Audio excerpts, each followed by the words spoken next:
Today's meeting is focused on Enugu State's government's ban on illegal tolls, extortion of motorists, and all the other illegal activities going on our roads. All of you will recall that earlier in this administration, the circular had gone out and collaborated with the security operatives, banning every illegal collection of tolls on our roads. This is going to be a joint action between the state government, all these security operatives, security institutions, the police, the military, the civil defense, and our own enforcement team. And I would like to share a message from His Excellency regarding this. The government notes with dismay the report of the incessant harassment and extortion of motorists and transporters by touts and hoodlums who masquerade as revenue collectors in some parts of the state. The government deplores the observed extortion and excesses by these hoodlums on our roads. In order to stem these excesses and ensure a free movement of persons, goods, and services, as well as improved logistics and supply chain operations in Enugu State, the Enugu State government hereby orders such extortionists to clear off our roads, as anyone caught engaging in such activities henceforth will be arrested and made to face the full wrath of the law. All local government areas are to take note and ensure full compliance of this directive.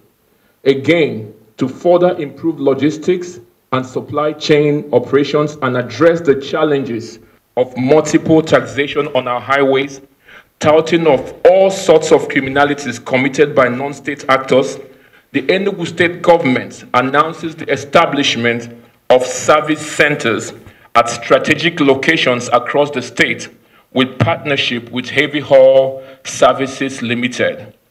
The service centers will serve as centralized hubs and offer a range of services tailored to meet the needs of logistic businesses and heavy-duty vehicles that transport goods in and out of the state. The services will include the provision of livestock health and agro-produce diagnostic centers to ensure that animals and foods coming into the state are safe for consumption and comply with regulatory requirements.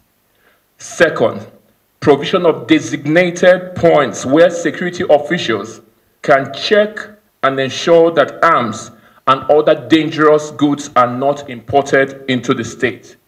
3, provision of weigh stations to ensure that trucks and heavy-duty vehicles coming into our state are not overweight, thereby damaging both major and intrastate roads, which were not designated to carry such weights. Provision of complementary services to drivers where they can take convenience breaks and also refuel their vehicles. 5, deter industrial waste transportation across our state by introducing sanctions and penalties. Most of you already understand the implication of trucks carrying industrial waste from one state to the other state and dumping it there. And we have seen instances of industrial waste being dumped by our waterways and polluting, contaminating our water sources for our citizens. We will no longer tolerate that. Ensuring, number 6, ensuring that the haulage of industrial goods and minerals comply with environmental standards. And this here has to deal with all our solid minerals. We have to make sure that environmental standards are being adhered to. 7, provision of ancillary services such as vehicle maintenance to reduce road traffic congestions due to breakdown of heavy-duty trucks. Most of you that are Enugu State citizens, you know that in the past couple of weeks, we have been dealing with heavy trucks breaking down inside our roads, causing accidents, loss of lives. And I'm sure the union members here, you will agree that this is not a good thing for us. We're also engaging with the traditional rulers We have met with the Igwes earlier on, and this is the second time they are being represented here as custodians of our local environment to also talk to our youths and make sure that they are not cajoled into participating in this illegality. We don't have local government chairmen now, but we are working through the HPMs and the management at local government level to ensure that this directive is being adhered to across the board.